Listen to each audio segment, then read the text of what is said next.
Hallo liebe Aquarellfreunde und herzlich willkommen zu einem neuen Film hier in der Aquarellwerkstatt.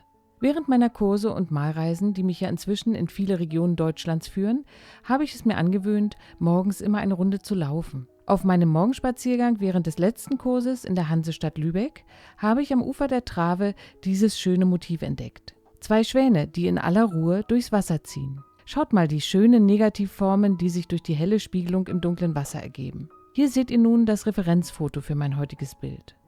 Diese Skizze hier versende ich wie immer für die Unterstützer der Aquarellwerkstatt per E-Mail zusammen mit dem Referenzfoto. Bevor ich anfange zu malen, seht ihr hier einmal die verwendeten Materialien.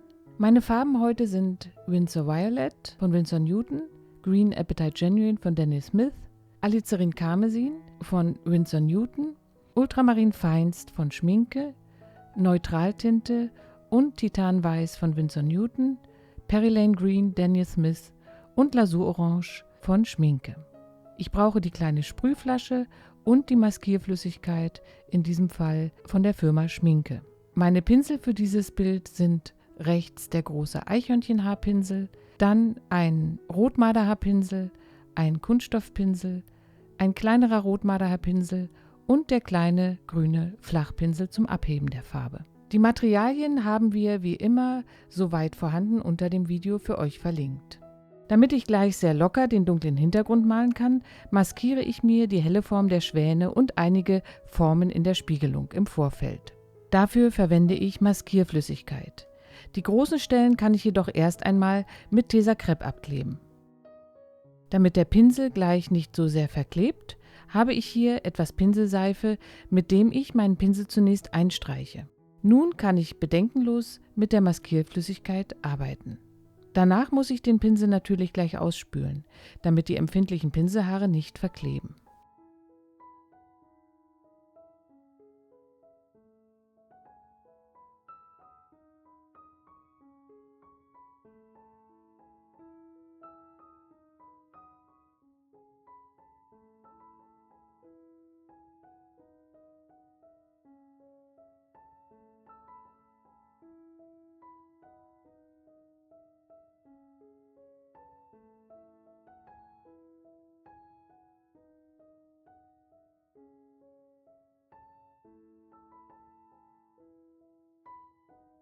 Einige kleine Sonnenreflexionen male ich mit kleinen weißen Punkten in den Hintergrund. Hier möchte ich nachher das Glitzern auf der Wasseroberfläche einfangen.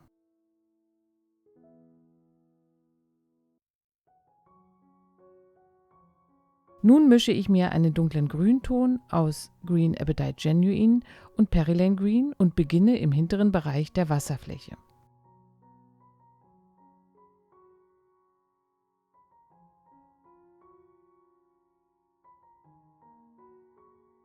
In das Grün kommt auch ein wenig Ultramarinblau hinzu und im weiteren Verlauf etwas Cadmiumgelb.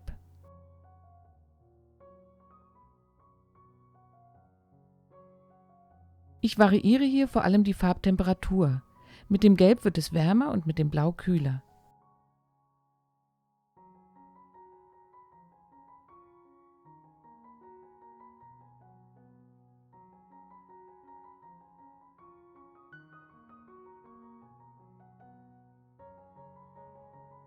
In die Fläche direkt hinter den Schwänen kommt auch noch etwas Alizarin Karmesin hinein.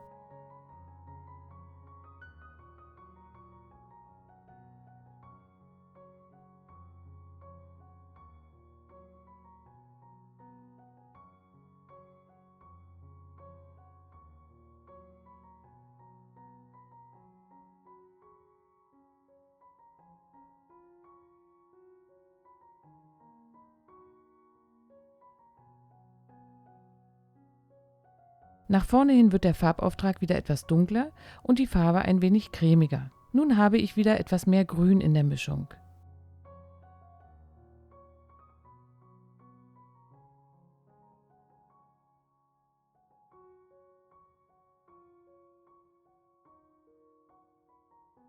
Mit Green Appetite Genuine, Ultramarinblau und etwas Neutraltinte kommen nun noch dunklere Akzente in das Wasser hinein. So kann ich die Bewegung des Wassers mit leicht gerundeten Pinselstrichen andeuten.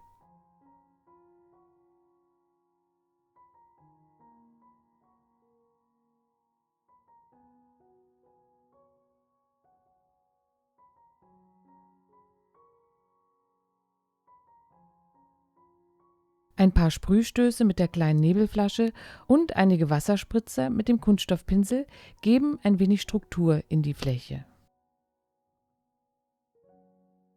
Mit dem Flachpinsel hole ich einige Helligkeiten aus der Spiegelung heraus. Das Papier ist noch ein wenig feucht und so bekomme ich schöne weiche Ränder. Achtung, der Pinsel sollte dabei fast trocken sein, nur ganz leicht angefeuchtet.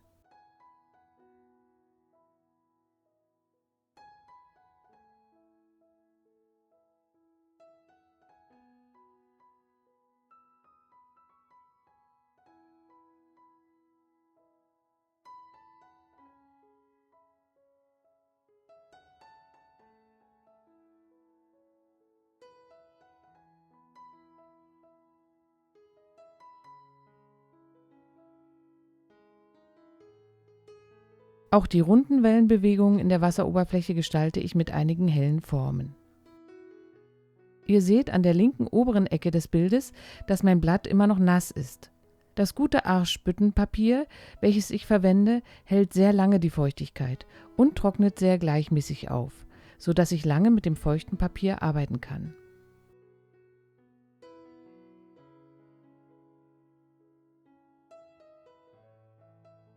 Jetzt muss das Papier aber einmal komplett durchtrocknen. Die Maskierflüssigkeit wird entfernt. Wohl dem, der dafür einen Helfer hat.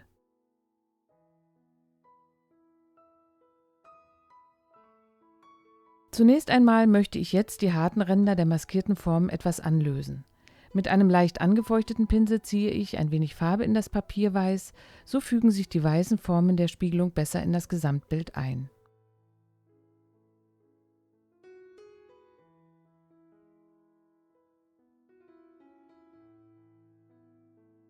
Mit Ultramarinblau und Alizarin-Karmesin mische ich mir einen transparenten Violettton und fange nun an, das Gefieder der weißen Schwäne zu bearbeiten. Hierfür schaue ich auf mein Referenzfoto und versuche die dunklen Formen im Federkleid der Schwäne gut zu sehen und mit verschiedenen Farbtönen umzusetzen.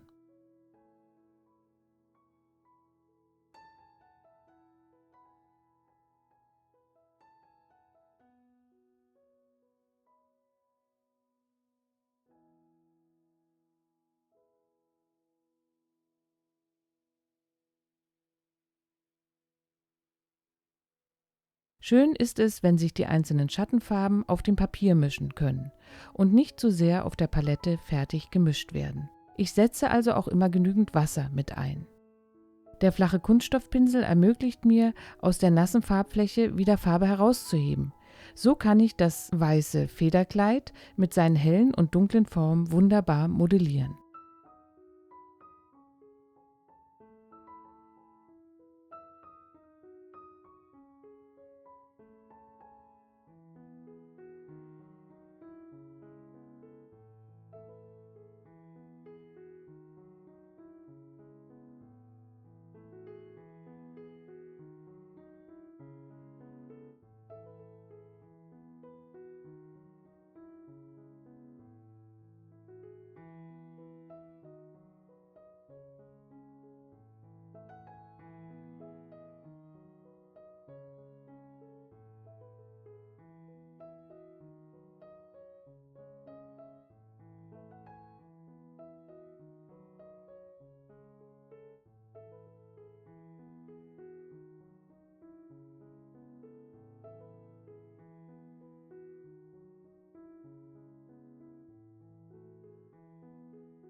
Für den Hals des Schwans setze ich mir einen sehr dunklen Farbauftrag in die Mitte und löse ihn rechts und links mit Wasser an.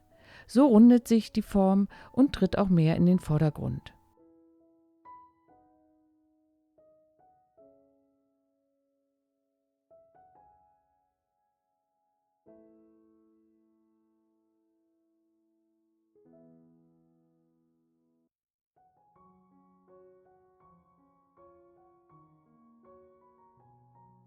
Den zweiten Schwan male ich auf die gleiche Art und Weise. Auch hier kommen verschiedene Farbflecken in die Fläche des Gefieders. Die verwendeten Farben sind wieder Ultramarinblau, Alizarin Karmesin und lichter Ocker. Und natürlich wie immer viel Wasser. Für die Schnäbel der Schwäne mische ich mir Lasurorange, Cadmiumrot und ein wenig Alizarin Karmesin. Hier können wir noch einmal auf das Referenzfoto schauen, um die genaue Form des Schnabels zu sehen.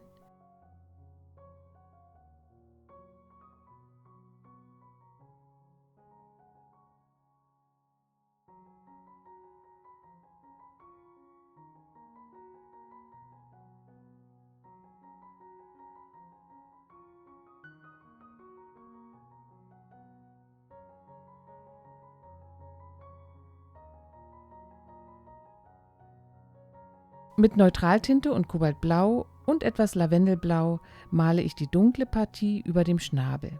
Wieder arbeite ich mit dem Kunststoffpinsel einerseits, um die Farbe aufzubringen und andererseits, um an einigen Stellen auch wieder Farbe abzuheben.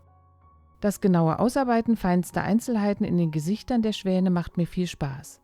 Wenn man sich genügend Zeit nimmt, kann man hier fast ein fotorealistisches Ergebnis erzielen.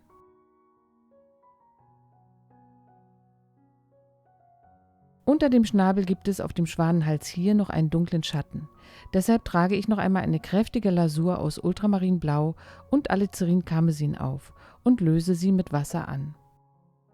So, die Schwäne sind fertig. Jetzt kommt noch ein wenig Feinarbeit in den ausgesparten Reflexionspunkten im Hintergrund. Mit dem Kunststoffpinsel löse ich auch hier die harten Ränder wieder ein wenig an und bekomme so die typischen diffusen Formen einer Lichtreflexion.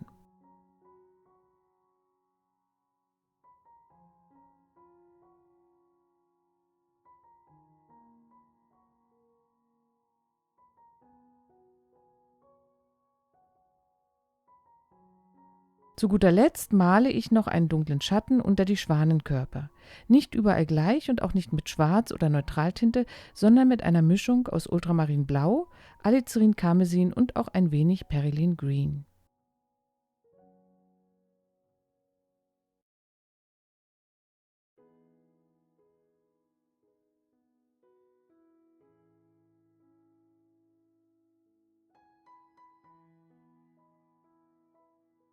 Mit Titanweiß gibt es natürlich auch noch ein paar Akzente und dann sind wir für heute auch schon fertig. Ich danke euch fürs Zuschauen und wünsche nun viel Spaß beim Ausprobieren. Tschüss, bis zum nächsten Mal.